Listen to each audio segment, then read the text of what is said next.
이전 시간부터 사도신경을 이제 함께 살펴보게 되는데요. 잠시 한번 지난 시간을 한번 우리가 기억을 좀 떠올려 보면 십계명도 주기도문도 성경에 본문이 있지만 사도신경은 따로 성경에 본문이 없다 말씀드렸습니다. 그럼에도 왜 중요하게 지금까지 교회의 역사를 통해서 계속해서 반복하여 그렇게 신앙교육의 가장 중요한 뼈대로 그 믿음의 유산이 이어져 오고 있었는가? 그 의미를 찾아보니까 기독교는 믿는다는 것에서 출발하는데 그 믿음의 행위가 중요한 게 아니라고 했습니다. 내가 뭔가를 믿고 있다. 여기에 만족해서 내가 뭐 믿고 있으면 됐지 라고 믿는 행위에 집중하면 우리는 쉽게 내가 만족하는 가짜 기독교에 빠질 수가 있어요. 그래서 우리가 저번 주에 이런 표현을 했었는데요. 믿는다는 행위보다 더 중요한 것은 누구를 믿는지 그 믿음의 대상, 무엇을 믿는지 그 내용이 중요하다 말씀드렸습니다. 왜냐하면 이단들도 때로는 우리보다 더 뜨거운 믿음을 갖고 있지만 그 삶은 헛된 삶이잖아요. 왜 그렇습니까? 믿음의 어떤 행위가 우리보다 못해서가 아니라 믿는 대상이 잘못되었기 때문에 어떤 타협도 없이 그 삶은 그냥 저주받은 삶이 되는 것이죠. 마찬가지로 우리도 예수님 믿는다고 쉽게 말은 하지만 과연 우리가 믿고 있는 바, 우리의 믿음, 그 믿음이 무엇을 믿는, 누구를, 또 그 믿는 대상은 어떤 분이신지를 명확히 하지 않으면 우리의 믿음은 바른 믿음이 절대로 될 수 없습니다. 그래서 교회 역사를 보니까 이단들의 공격이 있었고 또 신앙교육의 필요성이 있었는데 그때 우리의 진리가 어떤 내용인지 또 무엇을 그 진리를 누구에게 무엇을 가르쳐야 되는지 그 역사적인 필요성 때문에 내용이 집약되고 해서 나중에 사도신경이 기초적으로 만들어졌다 이렇게 보았습니다. 따라서 오늘 우리는 주기도문에 대한 오해를 우리가 벗어났던 것처럼 예배 끝날 때 그냥 외우는 기도문이구만 이게 아니었다는 걸 봤죠. 마찬가지로 사도신경도 예배 시작할 때 그냥 외우는 거구만 이런 종교적인 순서가 아니라 그 내용은 어떤 내용도 하나도 빠짐없이 반드시 우리 삶의 진짜 신앙 고백으로 세워져야 한다는 것을 기억하시면서 우리가 계속 보았으면 좋겠습니다. 그래서 우리가 사도신경을 볼 때에 하이델베르크라고 하는 생소한 말이었지만 신앙교육이 다음 세대에게 필요하다라고 한 어떤 선한 마음을 가진 그때 프리드리 3세라고 하는 제후가 여러 신학자들의 도움을 받아서 또 그때 개신교가 막 이런 교파 저런 교파 막 나눠져서 서로 다투고 하나가 되지 못할 때 우리가 서로 성경 해석에 다른 바는 있지만 그래도 가장 기본적인 믿음은 똑같지 않습니까? 그 믿는 함께 모두가 어떤 다른 의견 없이 동의합니다 라고 하는 진짜 신앙 고백의 핵심 그 내용을 담아서 우리가 소위 그 요리문답 하이델베르크 요리문답을 만들어서 아이들에게도 가르치고 또 우리도 서로 하나가 됩시다 라고 정리한 게 바로 그 하이델베르크 요리문답인데요. 그 안에 사도신경에 대한 내용이 잘 정리되어 있기 때문에 우리가 그 일부분을 좀 발췌해서 보도록 하겠습니다. 자, 저번 주에 보았던 것은 24문인데요. 24문 내용을 한번 복습 삼아 보도록 하겠습니다. 자, 제가 질문하면 화면에 있는 답변을 읽어주세요. 사도신경의 조항은 어떻게 나누어집니까? 자, 답변하겠습니다. 시작. 첫째 조항은 성부 하나님과 우리의 창조에 대해서, 둘째 조항은 성자 하나님과 우리의 구원에 대해서, 셋째 조항은 성령 하나님과 우리의 성화에 대해서. 네, 우리가 자세한 내용은 이제 차차 보겠지만 첫 번째 하나는 정리했죠. 사도신경은 세 덩어리로 되어 있는데 그 내용이 너무 이해하기 쉽게 하나님의 세 분 대신 성부 하나님, 성자 하나님, 성령 하나님과 관련된 내용들로 이게 정리가 되어 있더라. 그래서 지금 우리는 그 내용을 보았습니다.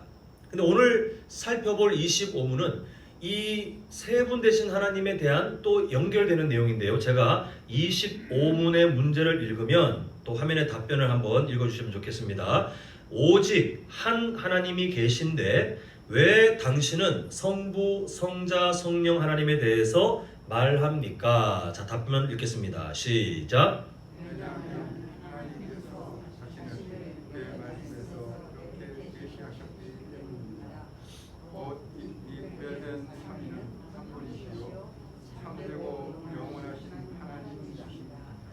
우리가 잘 아는 신명기 6장 4절 보면 하나님에 대해서 우리에게 분명하게 선언하기를 이스라엘아 들으라 우리 하나님 여호와는 유일하신 그 한 분이신 하나님을 매우 강조했습니다. 그런데 우리는 이미 그 한 분이신 하나님을 성경에서 아무리 강조하고 있지만 우리는 자동적으로 성부 하나님, 성자 하나님, 성령 하나님을 고백하고 있어요. 그래서 하이델베르크 요리문답은 우리가 왜 한 분이신 하나님이 성경에 강조되고 있지만 동시에 어떻게 세 분, 삼위라고 하는 그 신학 용어로 지금 설명되고 있는 그 삼위의 하나님에 대해서 그렇게 고백해야 되느냐? 사실 이 질문에 대한 답변은 너무 간단 명료합니다. 빨간 글씨로 뭐라고 되어 있죠? 자, 빨간 글씨만 읽어보겠습니다. 시작. 그의 말씀에서 어떻게 했다고요? 그렇게 계시하셨기 때문에 다른 어떤 여지도 없다는 거예요. 한 분이신 하나님도 하나님이 그렇게 하나님에 대해서 스스로 계시 우리에게 알려주셨고 또한 삼위 이게 뭐 1위, 2위, 3위 이렇게 등수를 나누는 게 아니라 서로 다른 그러나 같은 위격이라고 표현하는데요. 같은 동등하신 하나님으로 계시는 그 세 분 하나님에 대해서도 하나님이 스스로 성경을 통하여 우리에게 계시하셨기 때문에 우리는 그냥 성경이 말씀하셨으니 맞습니다. 이렇게 고백할 수밖에 없다는 것이 우리의 태도라는 것입니다. 그래서 하나님께서 한 분이신데 근데 그 하나님께서 또한 동시에 삼위로 계시다는 사실을 밝혀 계시고 있다는 것에서 우리의 모든 해답은 시작되고 동시에 쓸데없는 논쟁은 여기서 멈출 수밖에 없습니다. 그래서 우리는 성경 66권이 서로 조화롭게 하나님에 대해서 계시하고 또한 보완 설명하고 있고 또 스스로 때로는 성자 하나님이 때로는 성령 하나님이 때로는 성부 하나님이 각각 하나님의 그 삼위 각각 서로 다른 고유한 인격으로서의 하나님을 스스로 계시하실 때 우리는 그 내용들을 이전에 신학자들이 우리가 원래 해야 되는데 대신 쭉 연구해서 성경에 없는 말이지만 우리가 잘 아는 삼위일체라고 하는 신학 용어를 딱 만들어 정리한 거예요. 우리는 여기서 이제 출발해야 됩니다. 우리가 믿는 기독교 신앙은 이 삼위 그러나 한 분 일체라고 하는 삼위일체 하나님에 대한 신앙 고백을 반드시 우리 삶의 신앙 고백의 출발로 삼아야 되는데요. 왜냐하면 여기서 우리의 구원에 대한 고백도 함께 완성되기 때문에 그렇습니다. 자, 우리 한번 유대교 한번 살펴보시죠. 유대교. 우리와 구약 성경은 공유합니다. 거의 공유하고 있는데 유대교 사람들이 하나님을 부를 때 그들이 히브리 말로 하지만 사실 우리가 아는 그 여호와 하나님 이런 명칭 성경에 나와 있는 야훼 엘로힘 하나님 이런 하나님을 우리가 똑같은 구약 성경을 공유하기 때문에 그렇게 함께 고백하고 있습니다. 겉으로 보면 유대교가 부르는 하나님과 우리가 부르는 하나님은 다를 바가 없는 것 같아요. 그런데 반은 맞고 반은 틀린 것 같아요. 왜냐하면 엄밀히 말하면 유대교가 부르는 하나님은 우리가 부르는 하나님과 다릅니다. 그 하나님이 다른 게 아니고 그 하나님을 바라보는 유대교에 몸담고 있는 사람들의 마음이 다릅니다. 자, 얼핏 생각하면 유대교는 지금 이제 이스라엘 사람들이죠. 이스라엘 사람들 이제 유대교인들은 우리가 믿는 하나님 삼위일체 하나님 중에 누구만 인정하는 것 같아요? 예, 성부 하나님만 인정하는 것 같지요. 근데 성부 하나님이라는 말은 어느 말과 연결되냐면 성자 하나님의 개념과 같이 연결되어 있어요. 하나님이 아버지도 계시고 아들도 계시고 여기에 관련되어 있어야 성부 하나님이라는 말이 그때 존재하는 겁니다. 그런데 이 유대교인들은 물어볼 때 우리는 성부 하나님만 인정합니다라고 하지 않아요. 성자 하나님과 연결된 하나님을 인정하지 않고 그냥 자기들이 구약 성경의 한쪽으로 좀 극대화되어 있는 한쪽으로 치우쳐 있는 하나님을 그렇게 해석하면서 그게 그냥 유일한 하나님 자신들의 하나님으로 그렇게 인정하고 있어요. 그래서 달라요. 우리는 고백하는 그 하나님이 삼위일체 하나님 서로 연합하여 창조 때부터 그리고 구약 성경에서도 그 흔적들을 남겨놓으셨고 특히 신약에 와서 아주 분명하게 삼위로 계신 하나님을 분명하게 드러내신 그 하나님을 우리는 믿음으로 고백하고 있잖아요. 근데 유대인들은 그 하나님을 아예 부정하기 때문에 우리가 바라보고 있는 삼위 하나님 중에 아쉽게도 성자 하나님 거부, 성령 하나님 거부가 아니라 아예 그 하나님 삼위일체 하나님 자체를 부정하기 때문에 제가 생각하기에는 비슷한 하나님이 아니라 아예 다른 하나님으로 저는 인식하고 있습니다. 이슬람교도 마찬가지예요. 같은 맥락으로 보면 마찬가지예요. 이슬람교는 유대교에서 또 뿌리를 이어져 와서 그 마호메트라는 사람이 자신이 유대교가 함께 그 공유하고 있는 구약 성경에 코란, 자신의 그 어떤 자기가 받은 특별한 계시를 덧붙여 코란이라는 걸 만들어냈잖아요. 결국은 알라라고 부르는 그 신이 그들이 갖고 있는 생각으로 따지면 유대교에서 말하는 신과 같다라고 보고 있습니다. 근데 문제는요, 하나님과 알라는 같은 신인가? 어떤 사람은 그렇게 얘기하는 사람도 봤어요. 신이 있는데 그 신이 이스라엘 유대인들에게 가서는 나 여호와다 이렇게 알려주고 이슬람교를 믿는 그 중동 땅에 있는 사람들은 가가지고 내 이름이 알라다. 또 다른 지역에 가서는 내 이름이 어떻다. 뭐 내 이름이 옥황상제다. 이렇게 다른 민족들마다 이름을 다르게 한 게 아니냐라고 그렇게 해석하면서 마치 흩어져 있는 다른 지역의 여러 신들이 어찌 보면 한 신이 아닌가라고 매우 그럴싸한 해석을 시도하는 분들을 저는 교회에서 만났어요. 근데 위험천만한 생각입니다. 하나님은 인격적이신 분이세요. 그 하나님이 어떤 쪽에 가서는 나 이런 하나님이다, 나는 이런 신이다, 나는 이렇게 생겼다, 전혀 다르게 막 나타나가지고 여기서는 이렇게 행세하고 저기 가서는 저렇게 전혀 다른 신으로 행세하면서 알고 보니 그게 다 한 신이었다라고 그렇게 혼합된 분으로 드러나신 분이니까 절대 아니에요. 성경 속에 나타나는 하나님은 매우 인격적이시고 매우 친밀함을 중요하게 생각하시는데 무슨 생각의 인격, 다중인격처럼 여기 가서는 저기 가서 여기 가서는 뭐 저기 가서는 저렇게 그렇게 하시는 하나님이 말이 되지 않습니다. 결국 유대교의 하나님이든 그리고 같은 뿌리를 갖고 있다 할지라도 알라라고 부르는 그 이슬람교의 어떤 신이든 우리가 분명히 선을 그어야 될 게 뭐냐 하면 구약 성경에 나타나 있는 하나님과 연결되어 있는 어떤 호칭, 어떤 그런 신앙의 모습이라 그래도 우리가 좀 비슷하지 않냐라고 생각하는 여지를 완전히 끊는 것은 우리가 신앙 고백해야 되는 하나님은 삼위일체 하나님이셔야 하기 때문에 그렇습니다. 지금 그러면 우리에게는 이 믿는다는 행위 있죠.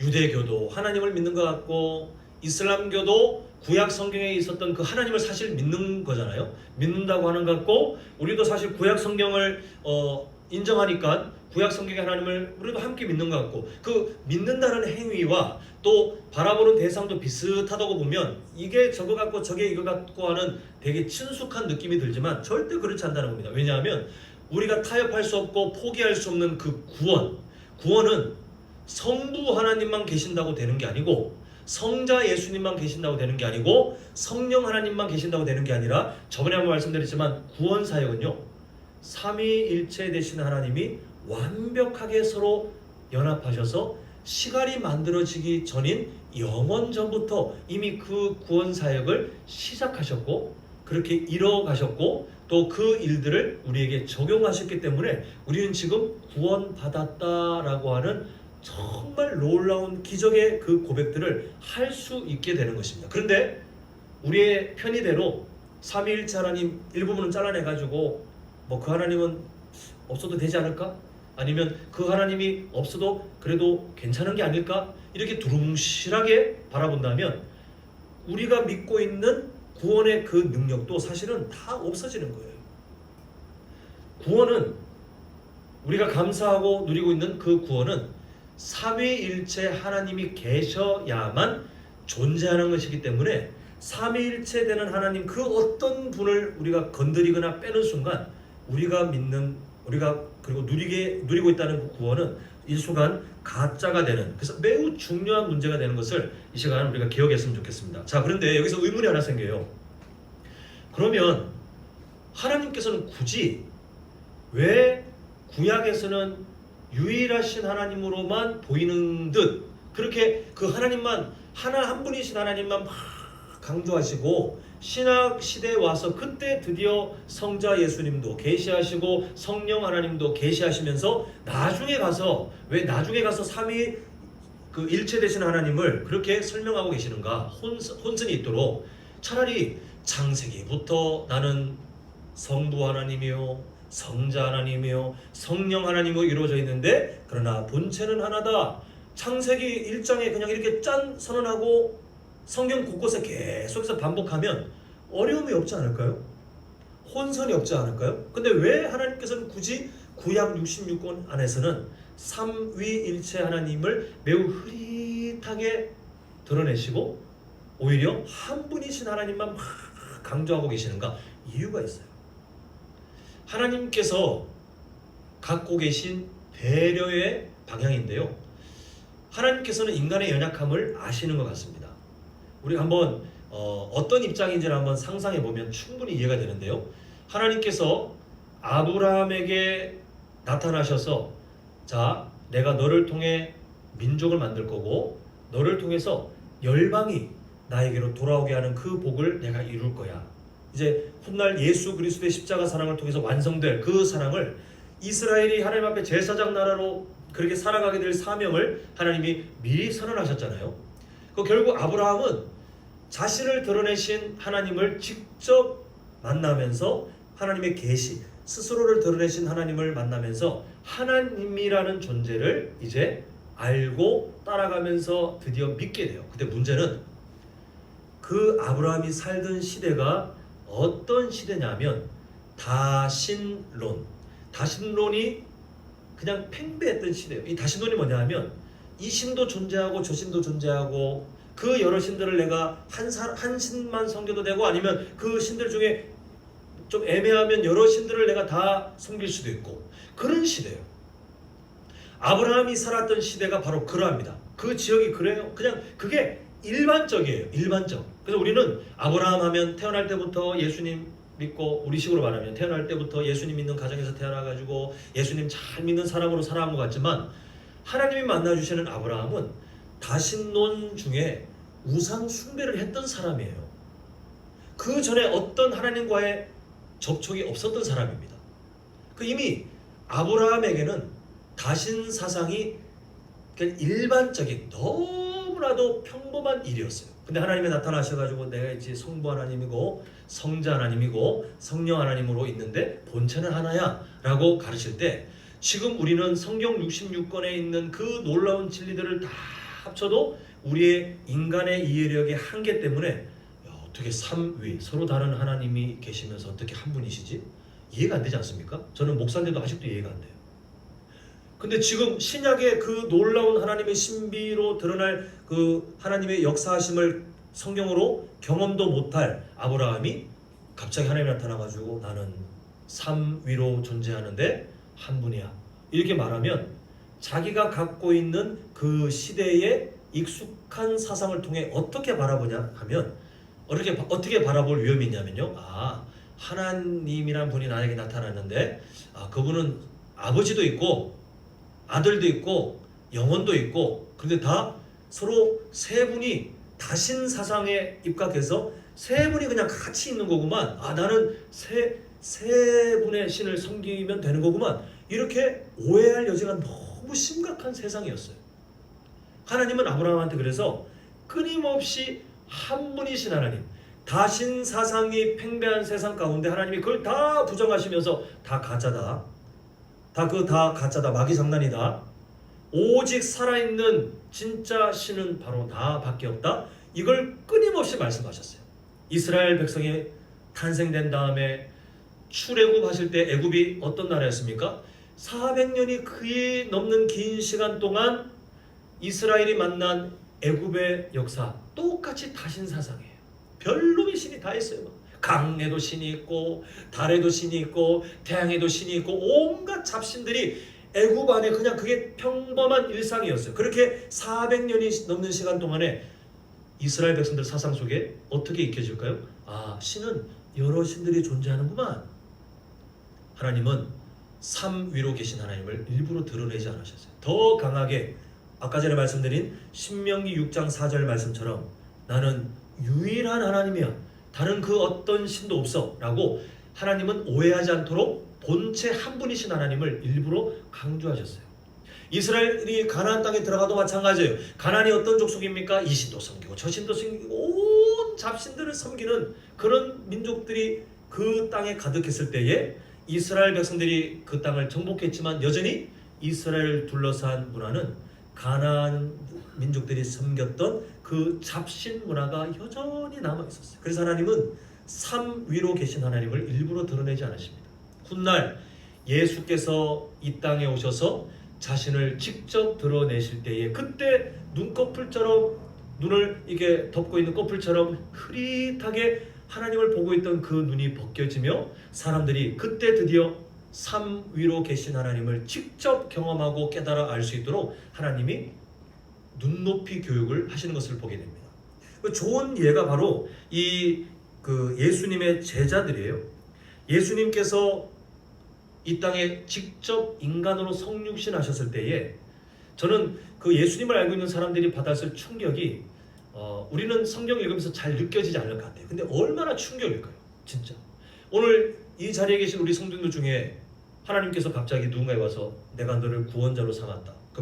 그분이 갑자기 제가 그렇군요 깨달아서 주일날 와가지고 하나님께서 저에게 이런 말씀하셨습니다. 물론 지금 우리가 갖고 있는 성령의 지식으로 말한다면 그 마귀장난이죠. 그런데 정말 하나님이 그렇게 하셨다 할지라도 우리가 받아들이겠어요?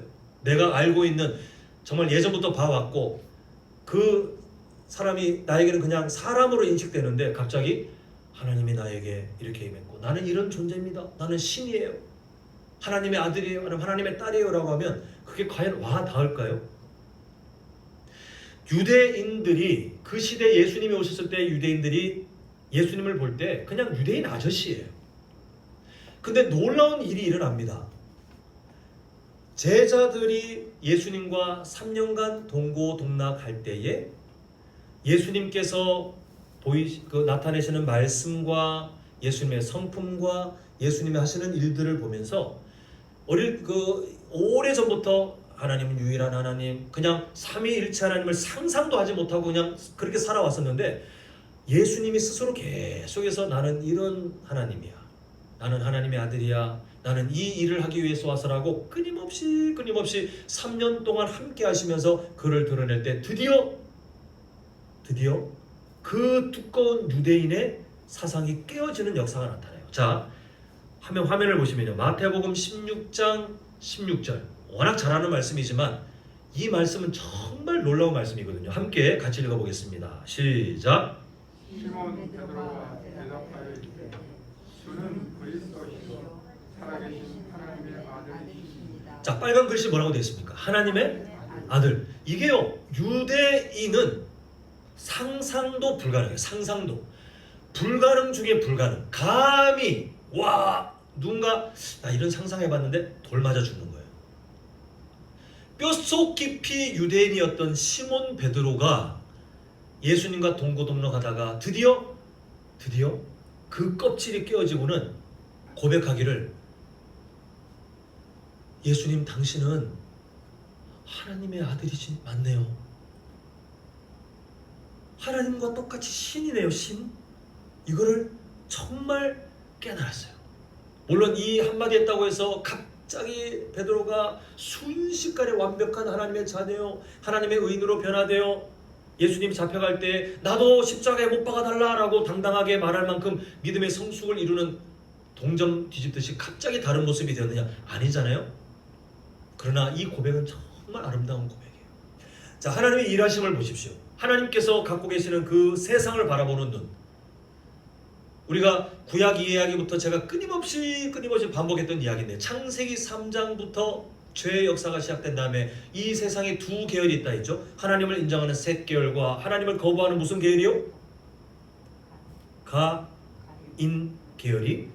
근데 그 어떤 비중으로 따지면 셋 계열이 더 많습니까? 가인 계열이 더 많습니까?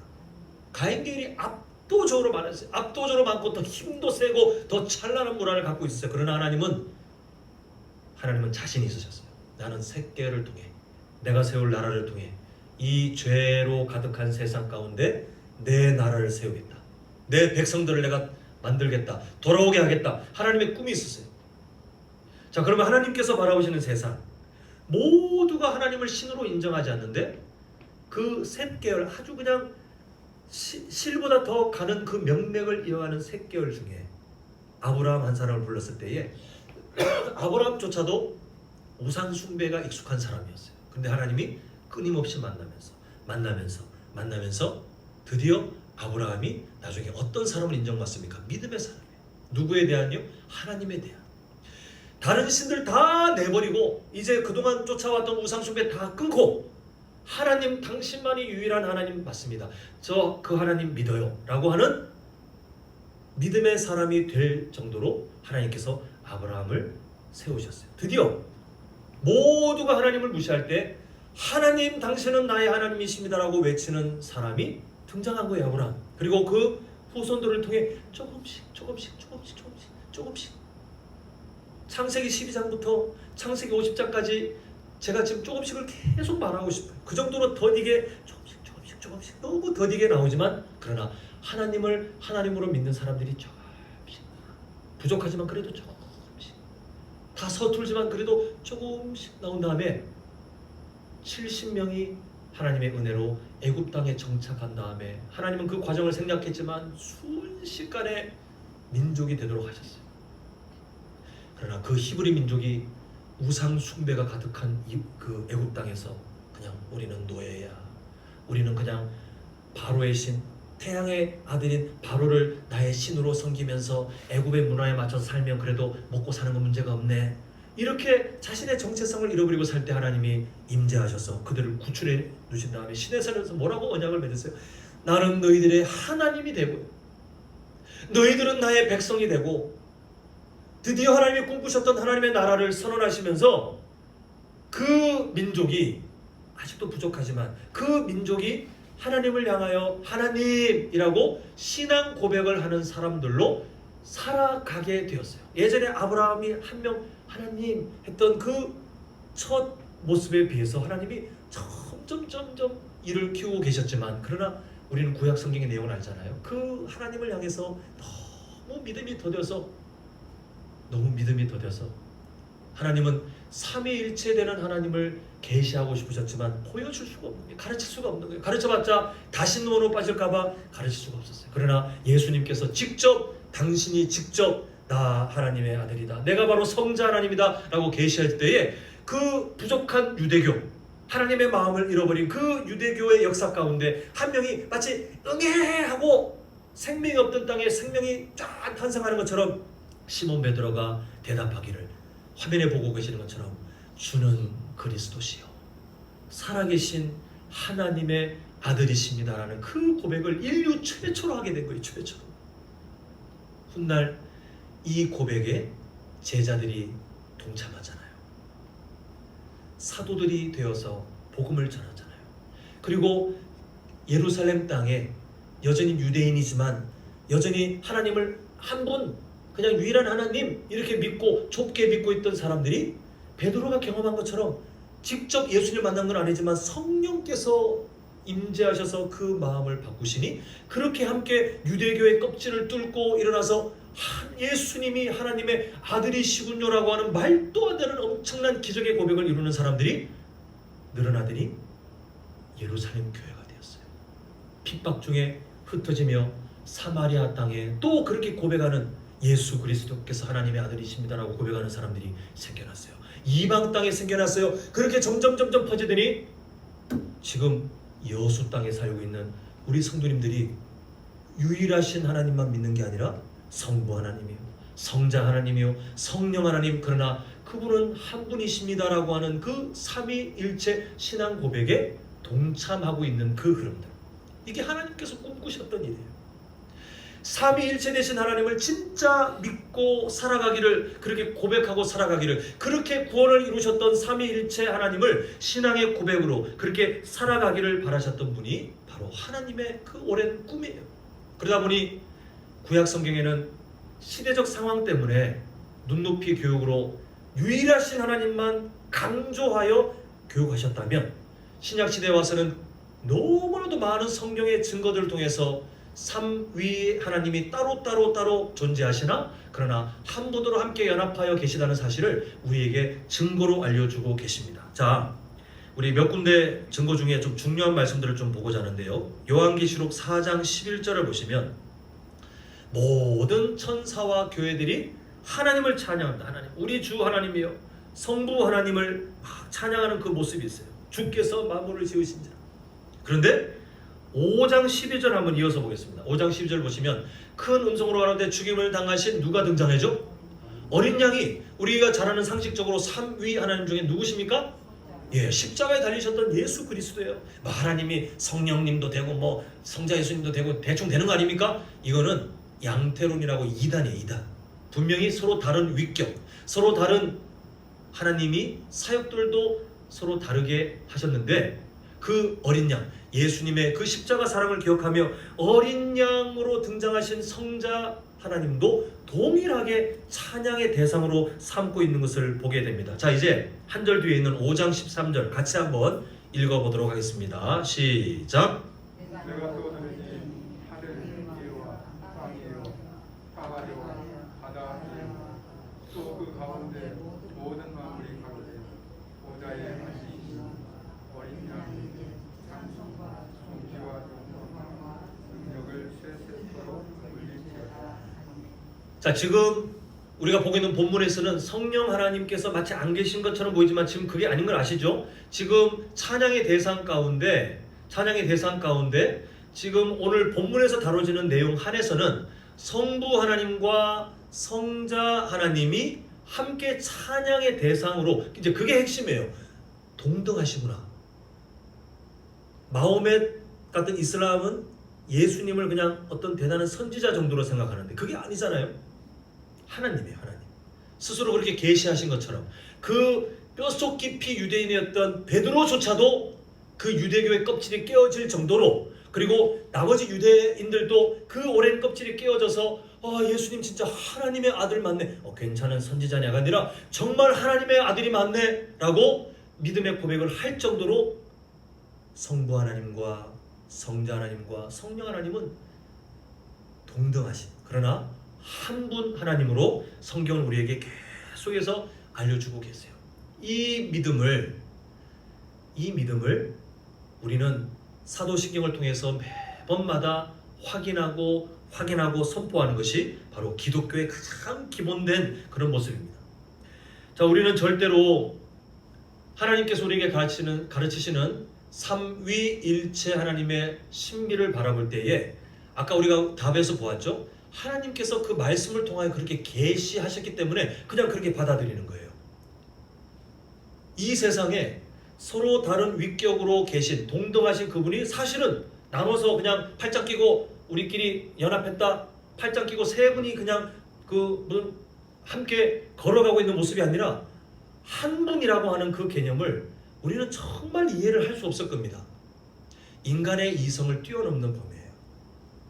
그러면 가장 지혜로운 것은요, 그 범위까지만 딱 멈추면 돼요. 우리가 할 수 있는 한, 이해할 수 있는 한 충분히 노력하고 힘쓰고 해서 성경의 진리들을 공부하고 따라가지만 우리의 이성의 범위를 뛰어넘는 신비, 하나님은 우리를 뛰어넘는 분이시기 때문에 하나님께서 평범하게 갖고 계시는 어떤 특징들도 우리에게는 평생이 걸려도 이해할 수 없는 인간의 이성을 뛰어넘는 신비로움이 있어요.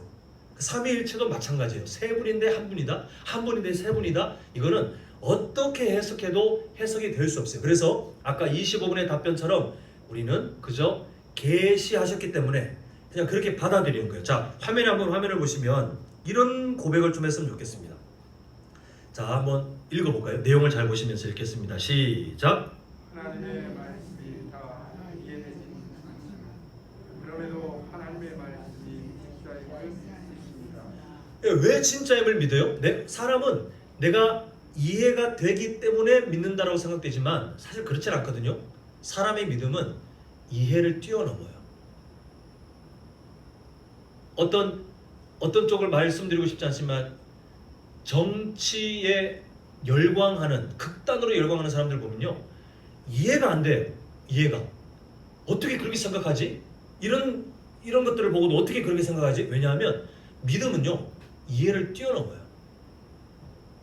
그러니까 우리가 하나님의 말씀을 대할 때 되게 좀 버릇없는 태도가 뭐냐면, 내가 이해해야지 믿지, 내가 합리적으로 내가 판단하기에 이게 말이 돼야 내가 믿지 라고 생각하는 그 말이 너무 버릇없는 이유가 뭐냐면, 하나님은 우리의 시간과 우리의 지혜와 이 온 우주를 아예 뛰어넘어 계시는 분인데, 우주에 존재하는 그 미시 세계도 아직 다 이해하지 못했고, 우주를 다 품고 있는 거시 세계, 지금도 빛의 속도보다 더 빠르게 확장되고 있는 우주라고 하는 너무나도 거대한 세계에 대해서도 아직 우리는 분석을 못하고 있는데, 그것을 만드신 하나님을 내가 이해해서 내가 판단해야 믿지, 이건 정말 버릇없는 일이에요. 그래서 우리는 최대한 말씀을 통해 계시하신 하나님이 우리를 알게 하시려고, 나 이런 하나님이다 라고 성경을 통해 계시하신 내용에 우리가 최대한 공부하고 연구하고 외우고 이해하고 해서 따라가되,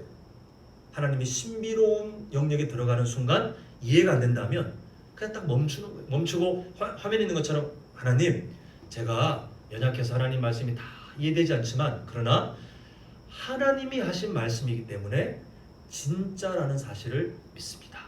이게 우리가 할 수 있는 가장 안전한 성경을 대하는 태도예요. 근데 초대교회 그 시절에 보니까요, 물론 지금도 마찬가지인데, 이런 겸손한 태도 없이 매우 버릇없는 생각을 가진 사람들이 있었어요.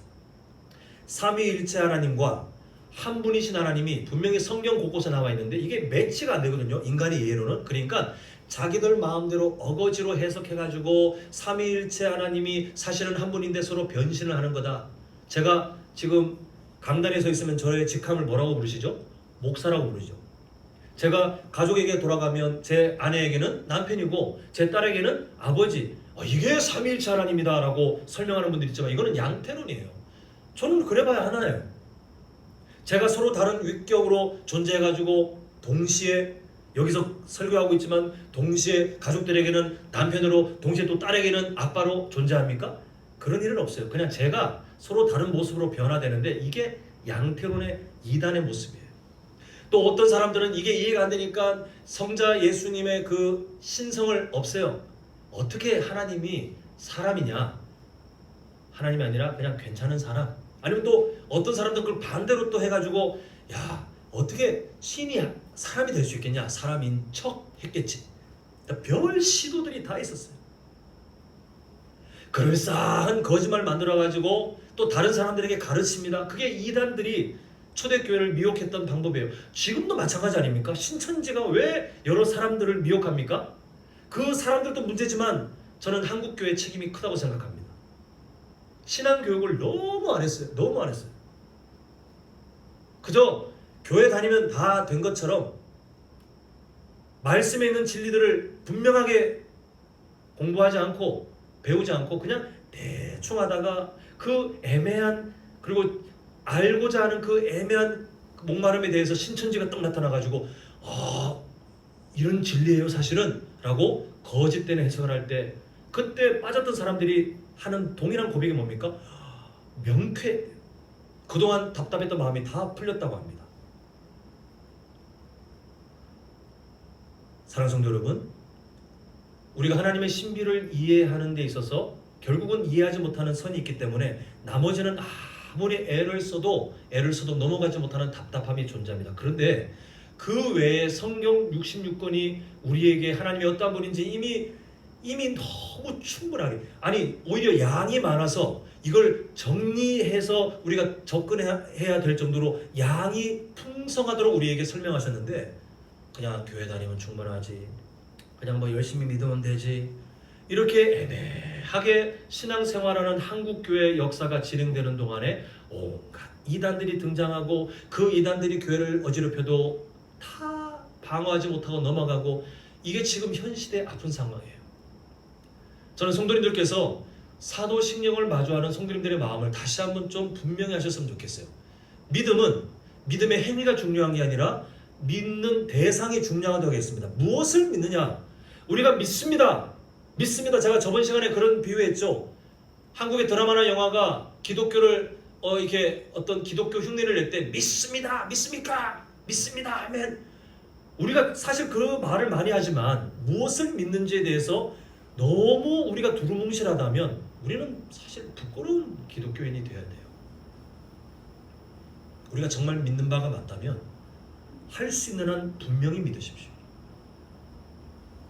그저 감정적으로 내가 믿고 있다는 행위에 치우쳐가지고 나 지금 예수님 열심히 믿고 있는 것 같아 스스로 막 이렇게 만족하는 믿음 말고요. 누군가 와서 딱 물었을 때에 제가 믿는 삼위일체 하나님은 이렇습니다라고 사도신경을 중심으로 그 하나님에 대해서 쭉 설명할 수 있을 정도로 이단이 달라붙어도 삼위일체 하나님을 설명하고 있는 사도신경을 중심으로 그 이단들과 함께 진리를 선포할 수 있을 정도로 정말 분명히 예수님을 믿으셨으면 좋겠어요. 그걸 위해 무초대교회의 믿음의 선배님들이 목숨을 내놓고 살았어요. 그걸 지키기 위해서 종교개혁자들이 목숨을 잃으면서 살았어요. 그걸 우리에게 전달하기 위해서 많은 선교사님들이 이 조선 땅에서 생명을 잃었습니다. 이제 말씀을 맺겠습니다. 하나님께서는 우리가 하나님을 믿을 때 분명한 믿음, 성경에서 이미 하나님께서 스스로를 계시하신 삼위, 그러나 한 분이신 그 하나님을 분명하게 이해하고 믿을 수 있도록 우리에게 많은 것들을 허락하고 계십니다. 그러므로 우리 성도님들 말세에 따라고 말로만 하지 마시고 말세 때답게 삼위일체 되신 하나님을 더 분명히 알아가고 그 믿음에 자라갈 수 있는 우리 스스로의 생각을, 우리 스스로의 믿음의 삶을 딱 정하셨으면 좋겠어요. 그래서 힘쓰셨으면 좋겠고, 또한 우리의 기도 제목은 그 삼위일체 하나님에 대한 분명한 신앙 고백 위에 우리의 자녀들이, 우리의 손주들이 살지 않으면요 껍데기 기독교인입니다. 그런 아이들 너무 많아요.